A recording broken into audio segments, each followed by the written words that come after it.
What's up, everybody? My name is Gilbert Church. I'm a high school strength and conditioning coach. I'm a PE teacher in Harlem. And today, we are going to be examining this question. And it's an interesting one. It is, why is the obesity epidemic still on the rise? And when you really think about it, it's actually kind of interesting because pretty much everyone has a basic understanding of how to eat, and pretty much everyone has a basic understanding that exercise is healthy. People know these things, right? It's not like it's some far off, weird, like cornered, sequestered piece of knowledge of the universe. Everybody has some basic common knowledge that you should be exercising, you should be eating, and that is going to stave off chronic disease. However, this is still on the rise, and that's because this is actually a kind of complex question, and there's some complex answers that go along with it. So what we're going to do today is cover why this thing is still on the rise and why it's just so darn hard to move more and eat less.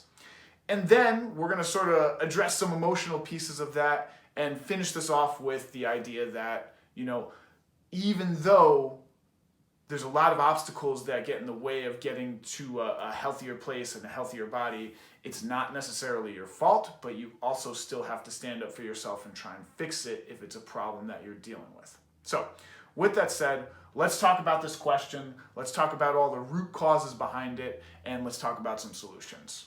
Here we go.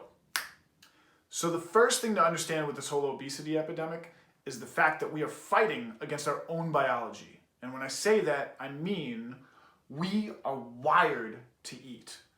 We are wired to consume calories when we see them. We are wired to eat as much food as possible at each meal because genetically speaking, our body doesn't know that the next meal is right around the corner.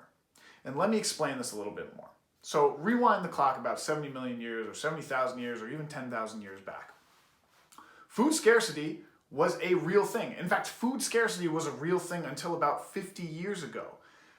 Famine, hunger, people dying of lack of calories was a very real thing. And that's not to say it's not a real thing today, but it was a much more real thing and much more prevalent 50 years back, 100 years back, definitely 10,000 years back, definitely 70 million years back. Let's say you're in a tribe, it's 50,000 years ago, you're on a plane, you're hunting some elephants, you find that elephant, you kill that elephant. Awesome, the tribe eats well, right? And everyone gorges, right? They eat as much of that elephant as they possibly can.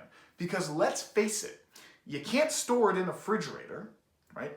It's gonna go bad. You gotta eat it before a bunch of predators go and take your kill. And trust me, you're gonna stay away from a pack of hyenas then. And again, you're just not gonna be able to store it or keep it for any long period amount of time. So you're gonna eat as much of it as you can. And what's the body's compensation for that? Turns that into fat. And what is fat? Long-term storage energy. It was this awesome system our body built so we could deal with scarcity back in the day. That's how evolution fixed our problem of what happens if we don't have a next meal right around the corner. We have fat reserves. We can run off our fat when we don't have the next meal. Now, in comes this modern era where we always have the next meal right around the corner. Cheap, easily available calories are almost always there. You can buy a Snickers bar anywhere. It's very, very easy to consume, and our bodies just aren't built to handle that. Our bodies never had a mechanism for protecting against excess body fat and all the chronic disease that comes from obesity and just a whole lot of extra calories being packed onto the body because we end up not running on that fat. So genetically speaking, we are wired to eat. It is in our biology to eat more than we actually need for the next day or two because, again, our bodies don't know when the next meal is coming. We know when the next meal is coming, but genetically speaking, from a biological point of view, our bodies are wired to consume as many calories as possible and put fat on because they think it's saving you, right? Your body is this brilliant engineered thing from evolutionary biology that is protecting you from famine and scarcity. The problem is famine and scarcity are gone and our body has no protection against excess calories. So that's the first thing to know against and when we're talking about why is obesity still on the rise.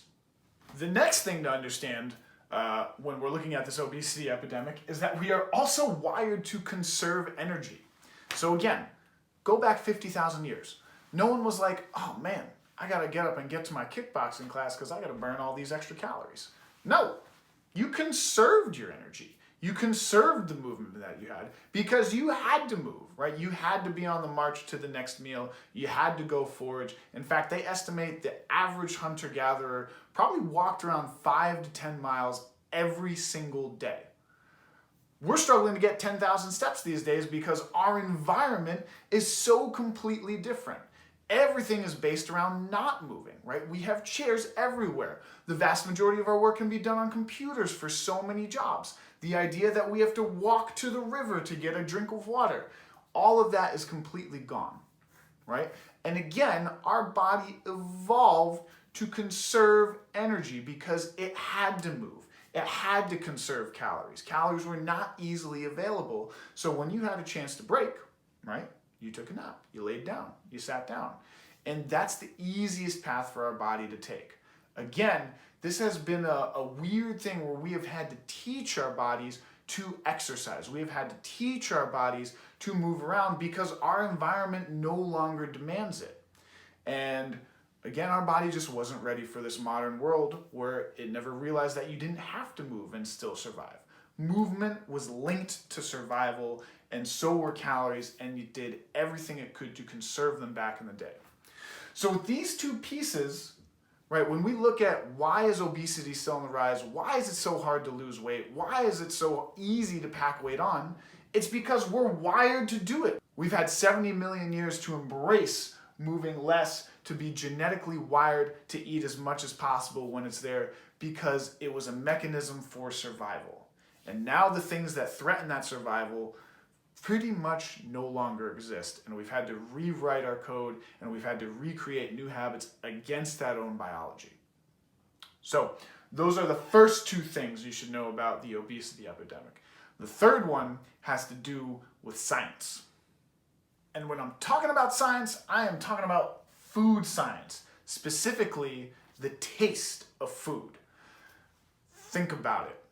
As much as I tout eating healthy and how having a steak can be delicious, or putting some salt on some olive oil and broccoli can make it taste really good, nothing tastes as good as an Oreo or a Cheeto or a Lay's potato chip. Heck, Lay's catchphrase is bet you can't just have one. I hate to say it, but the taste of processed food is always going to be tastier than something from the ground. Now, at least at a surface level, sure, there's brilliant chefs that can make incredible tasting dishes, and we know that stuff tastes better. But on a very, very surface, like, let me just take a quick bite of this, there's just nothing that beats that processed food taste. Think about a Cheeto. Think about the scientists that were behind this Cheeto and the genius of what they created. You take that Cheeto out of the bag. You bite into it. First the crunch, right? It crunches. And then it melts into your mouth. And then you get this shock of salt and cheese going on at the same time. And it's immediately addictive. And then you go into the bag and you reach for another one. Crunch, melt, shock of cheese, shock of salt. There's nothing like that in nature, right? Foods are engineered these days to be ultra tasty and ultra delicious.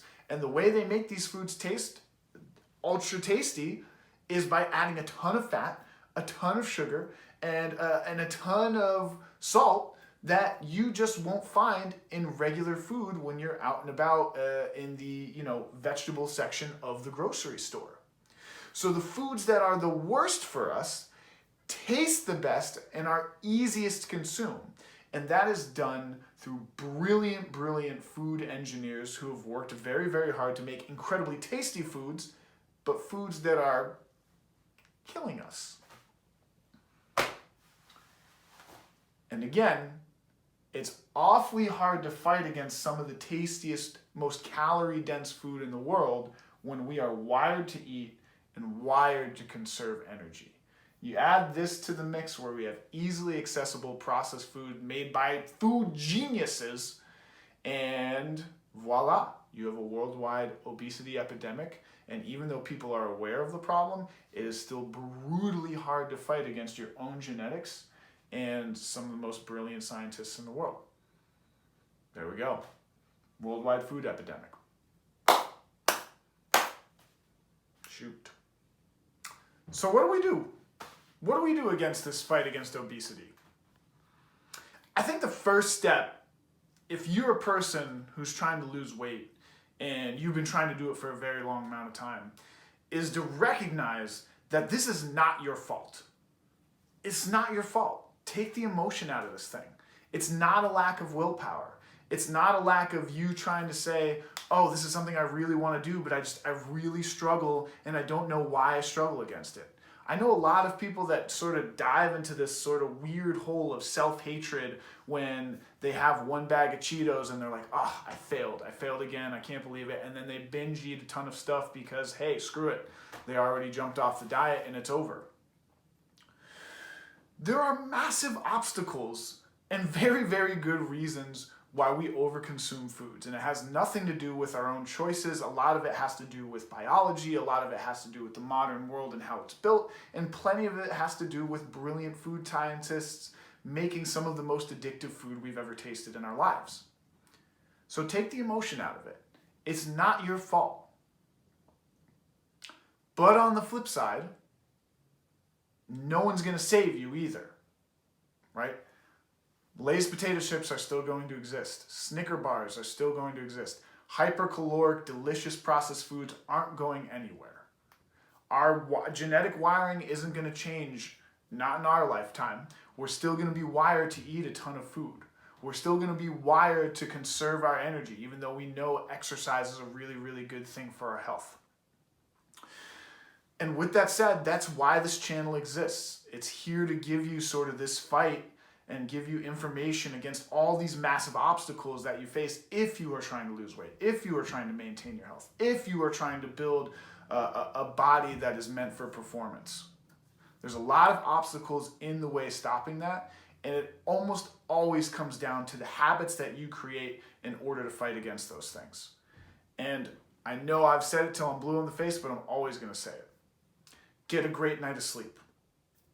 Prep your food in the morning. Get rid of any junk in the house. If it's there, you're going to eat it. If it's not there, you can't eat it. Exercise. Find something that you like to do. Move. Do these things repeatedly. Make it a habit. And when you fall off, realize it's not really your fault, but you also have to hold yourself responsible for getting back on that train of fighting that good fight. So with that said, that's why we have an obesity epidemic, and those are some quick tools to fight against it. Until next week, I'll see you then. And as always, like and subscribe, comment in the channel. If you comment, I will comment back. And until then, I will see you next time.